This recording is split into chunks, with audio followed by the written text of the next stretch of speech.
When I was first working in media, when I was still a using drug addict myself, I did these things that I considered to be like psychological jackass. You know, that was a big show at that time, those amazing guys doing those incredible stunts. And I was like, well, what if you did the psychological version of that? So I had like a boxing match with my dad. I had a homeless guy move in my house. I seduced an octogenarian lady. I jerked off a man in a toilet. All of these things were the periphery of my limits as a drug-using young man, just trying to make my way in media.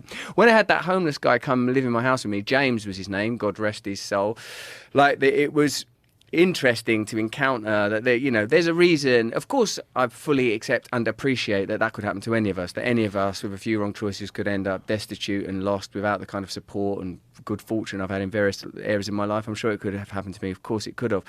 But there was a sort of like a gravity pulling him back out into the street. There was a gravity pulling it. It was like he couldn't deal with being in a house. Admittedly, these were not organic conditions. There was like cameras around and stuff. It was not a high budget production. It was really lo-fi stuff on a lo-fi digital channel.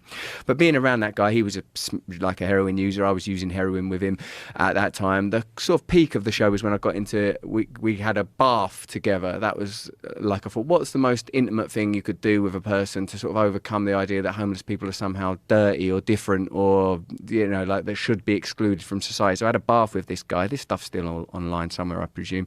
And it pushed both of us to our limit. In the end, James decided that he preferred homelessness to bathing with you. That's right. He made his choices. In the end, we just got a taxi to nowhere. Just got a taxi for him and just let him out anywhere. He'll make his own way in the world.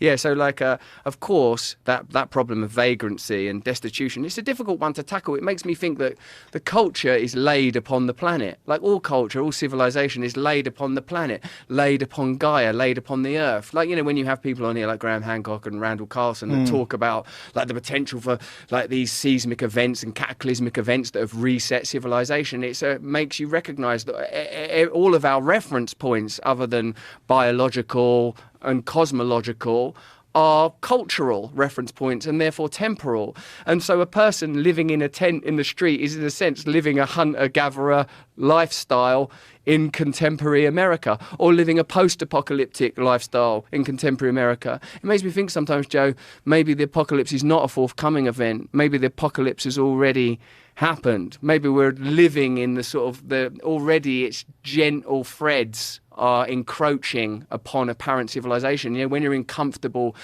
defined and designed spaces, you feel like everything's okay. The end of the world is impossible. And it just seems like entertainment when you hear about nuclear treaties being torn up, but it can't actually